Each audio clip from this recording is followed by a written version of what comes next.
Hi there, today Cooler Master have just released a new case. It's to join the HAF series, so it's the HAF 912 Plus. It's a mid-tower case. It features a 200mm fan at the front. It's got a 120mm fan at the back, rear exhaust fan. It can take a 200mm fan at the top, and you can actually install a water cooling kit into this case, even though it's quite small. So the focus really is on the cooling aspect of things.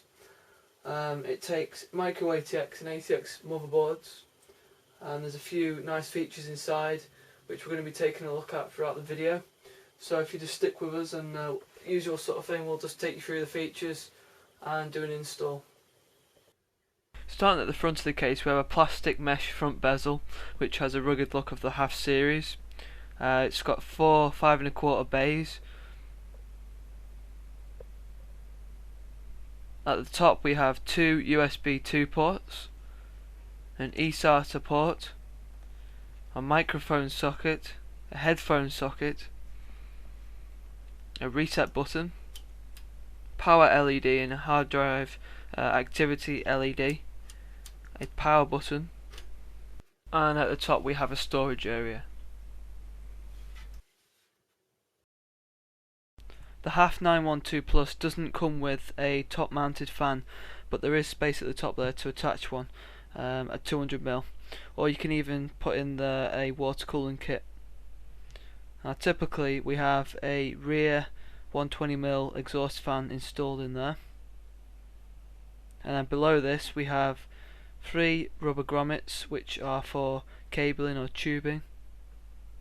There are 7 PCI expansion slots on the 912 Plus, and there's an additional horizontal lane to the side, and that can be used for a fan controller. At the very bottom of the case we have the area for mounting a power supply, and inside there is a filter that you can remove and clean. Taking a look at the side of the case, we have the HAF logo stamped at the angle. We've got carved out shapes and lines, and we've got a perforated mesh section there for the installation of a 120mm fan. The prominent side panel has thumb screws, but the other side has the standard screws. Just going to unscrew those for you. And this panel is very solid. It's quite heavy, but it's very rigid and it doesn't bend at all. So it's very well crafted.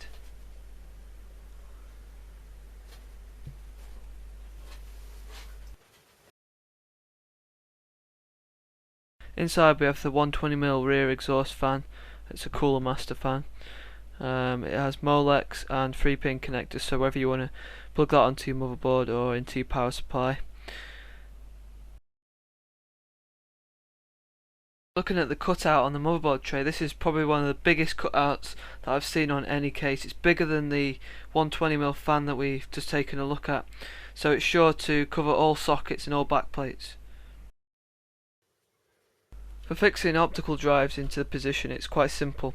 There's a latch on each of the drive bays that switches between an open and a locked position.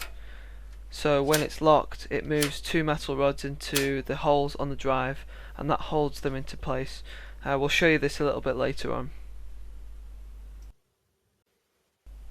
The main hard disk drive cage can be removed out of the case. To do this, what we need to do is switch the case round, and on the other side we have 4 screws that need to be removed.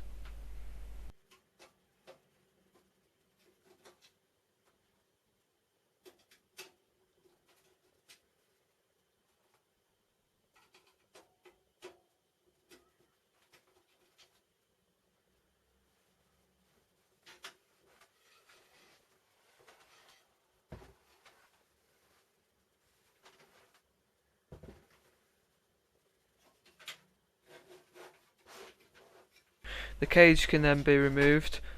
Taking it out, you can see it's quite sturdy, it's quite a strong frame, and you can change the orientation so that it's 45 degrees, so it's facing the motherboard and the fan at the front.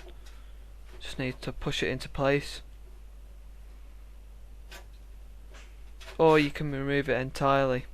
And if you do this, you can place the 2.5-inch bay onto the top of the lower cage.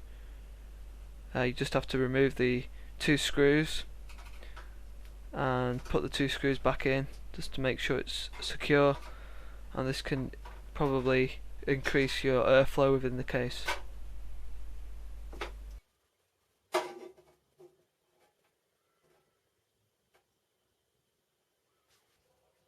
I've taken the front bezel off just to show you the filter sheet underneath that's just behind the fan. It's a thin mesh plastic.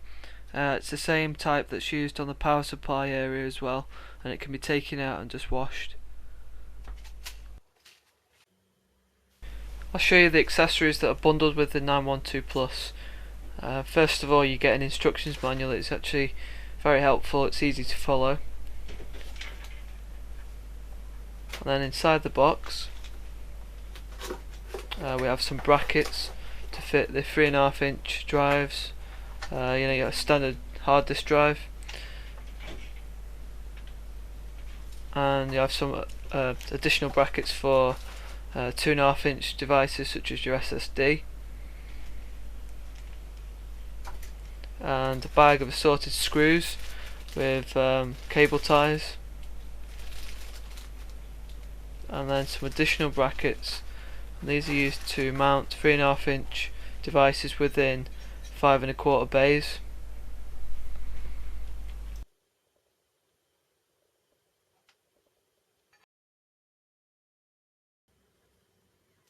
Installing a standard 3.5-inch hard drive is really easy on the 912 Plus.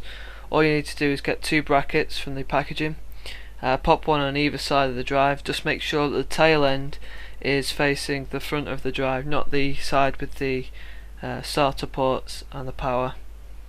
And then once both of those are on, you just need to slide it, choose where you're going to put it on the rack obviously, and then just slide it into place and just make sure it clicks, and then it's secure.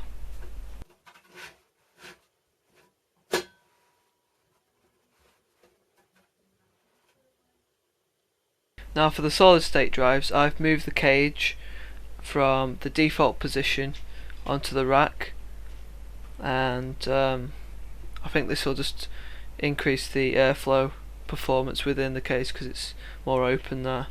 But anyway, what you do is you just get your solid state drive, you just slide it into place and secure it. It's as simple as that really. It's quite difficult to get those screws though. You might need a stubby screwdriver to get them because there isn't much space. Installing optical drives is again really easy. All you need to do is move the latch into the open position, get your drive, slide it back into the case until the holes line up with the holes on the drive and holes on the case, and then just flick the latch into the lock position and this secures the drive in place. Okay, so I've finished installing everything now, and I've got the NH-U12P from Noctua installed. There's plenty of space around the cooler.